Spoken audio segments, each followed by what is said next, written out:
Welcome to Paranormal or Reality. On today's video, we explore graveyard shift horror stories where you're never working alone. Make sure to like and subscribe if you enjoy content like this. Let's begin. Posted a couple of weeks ago about some spooky stuff that had been happening at my job.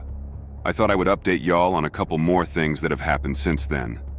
I am still hearing footsteps, but literally the most annoying thing happened the other day. I went to the restroom while I was alone. I left a stack of paperwork on top of the washer and put the laundry detergent on top so they wouldn't fly off of the washer since the AC was blowing nice. I get out of the bathroom and all of the paperwork is all over the floor. So I used to ghost hunt. I have an EMF detector, so I brought it up to work. My coworker and I did a walkthrough and found a couple of spots where the detector hopped up to max levels. We did have electricity powered off, except for the cooler, and it was still spiking, especially in our prep room and on top of a couple of occupied caskets. Perhaps the spookiest thing that's happened so far, during the little EMF session we did, I had my phone recording on voice memos because if Zach Boggins has taught us anything, it's if you're trying to talk to ghosts, you record audio because sometimes you don't hear things going on. Anyways, my coworker's asking questions. Once we were done, we sat down in the office to review the recordings.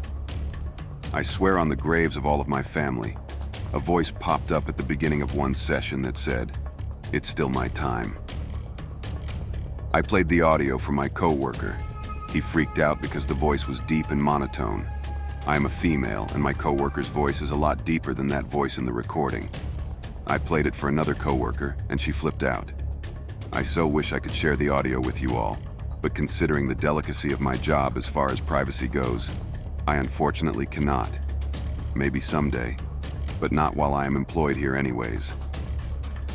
I worked in the radiology department in a hospital in Cardiff, Wales, UK for about 3 years, as an admin and clerical officer, before getting a promotion working in medicine. During these 3 years, I saw a lot of things, ranging from patients dying in the MRI scanners to patients having an X-ray for inserting a meat thermometer into their urethra. Nights always seemed the craziest. One time, a patient came in with armed police after an altercation, which involved a knife in the middle of the city center. It just so happened the person he had the altercation with was having an X-ray too.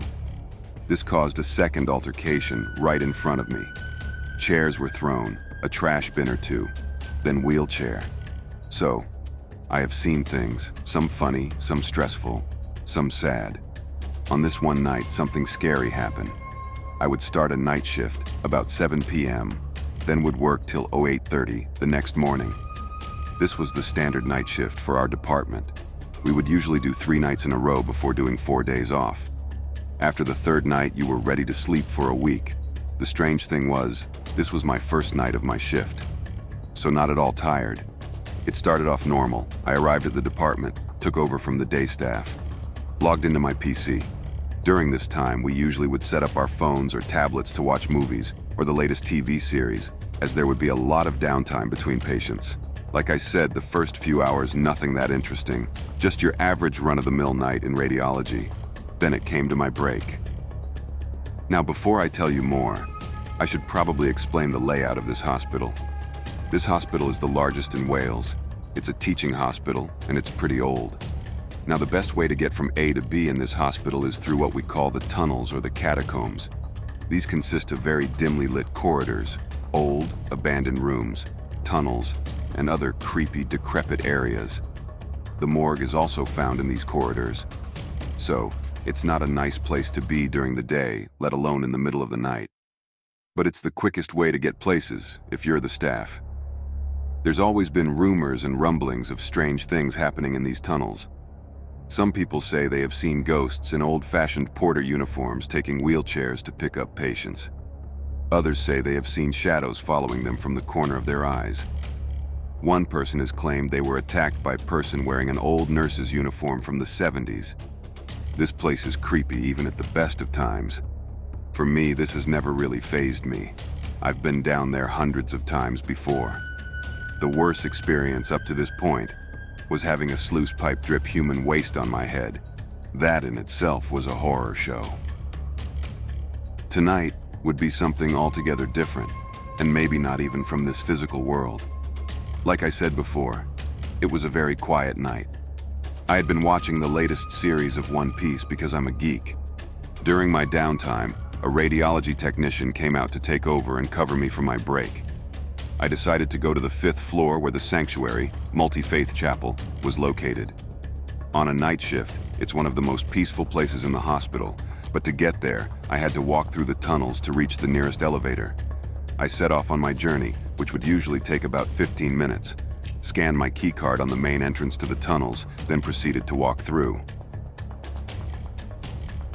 2 minutes in, I started to feel like someone was walking behind me. It being a busy hospital, the tunnels acted like a highway. I didn't think anything of it. Suddenly, I heard panting, like someone was trying to catch their breath after going for an intense run. So, I turned around to check and saw nothing. A bit strange, but thought it was nothing. Maybe it was one of the pipes above my head creaking, or a generator pumping. So I carried on walking. But I kept feeling like someone or something was watching and walking behind me.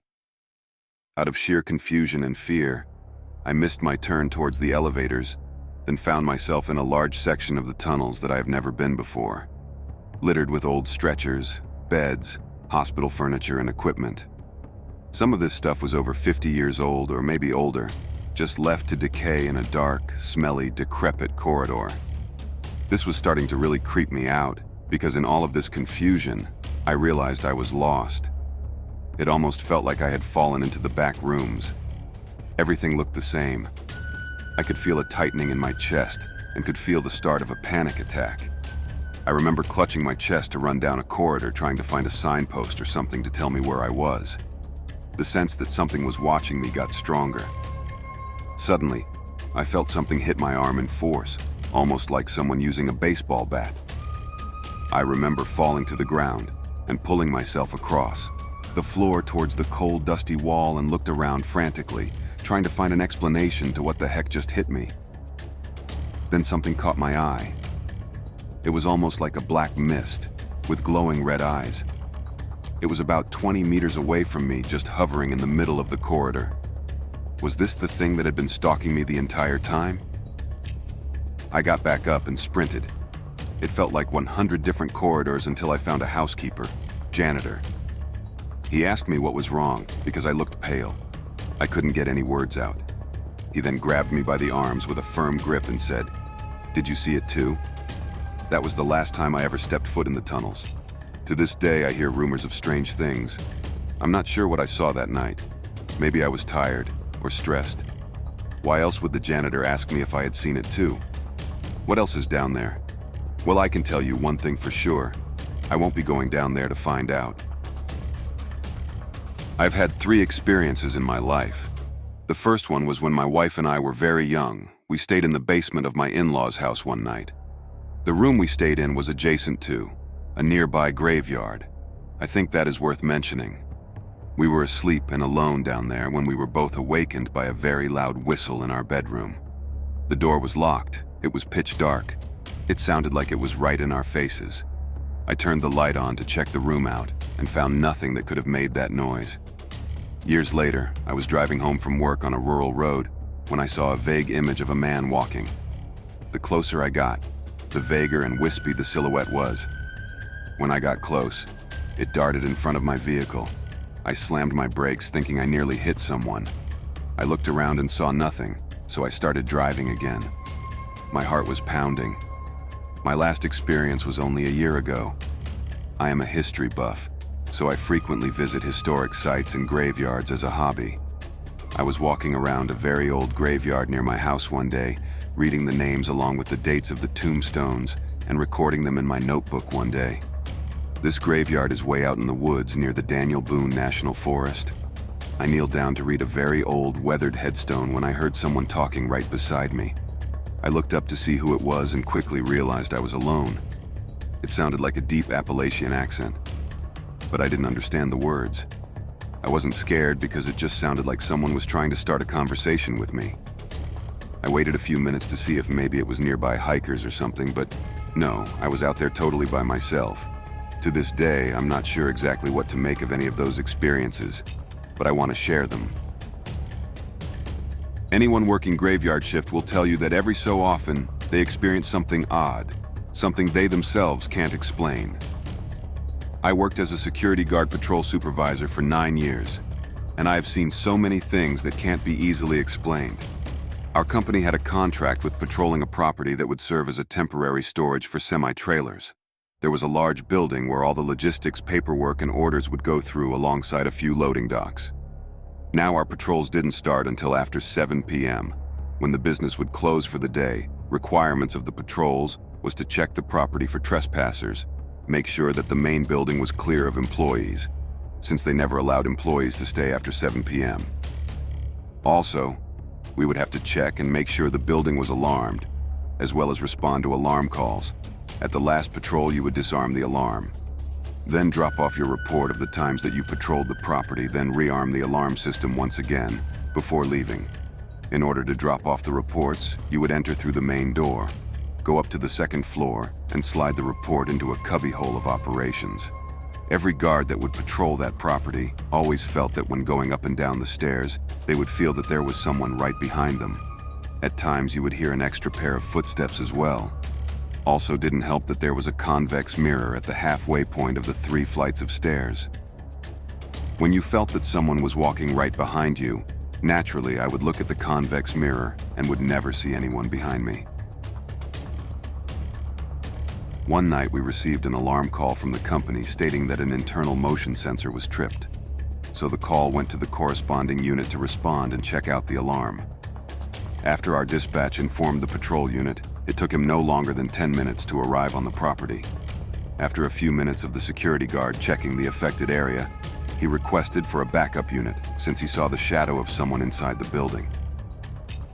As the guard requested for a backup unit, 2 other units attached themselves to respond for the request. They soon arrived. Within 5 minutes or so, they linked up with the first guard. Lo and behold, after a few minutes, they again requested for more backup units because over the radio, they were seeing at least 4 to 5 shadows of people within the building. Once the request went out, 2 more units responded and arrived to serve for the backup request. By this time, the radio channel was restricted, with only emergency radio traffic being allowed. Throughout the time that the guards were checking the building, another patrol unit and myself started heading their way since they kept on stating they were seeing people hiding from them. While en route, a loud noise complaint call came through for one of the guards that were currently involved in the building search, so the call was given to the responding unit and me. While clearing the call that was dispatched to the other guard and me. The other guards at the alarm call building kept stating that they would see one person in one area, then they would be in a different area.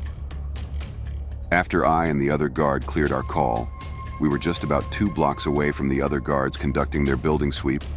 We both agreed to head over to see if any help was needed at the alarm call. We soon arrived, but by that time the guards were just finishing up with the building sweep. They found no one inside the building. So, what did they see that had them requesting for more backup units and reporting that they saw several people in the building? They were never able to explain what they saw or experienced that night. All I can say is that I'm glad I didn't have to write up the alarm report for that property.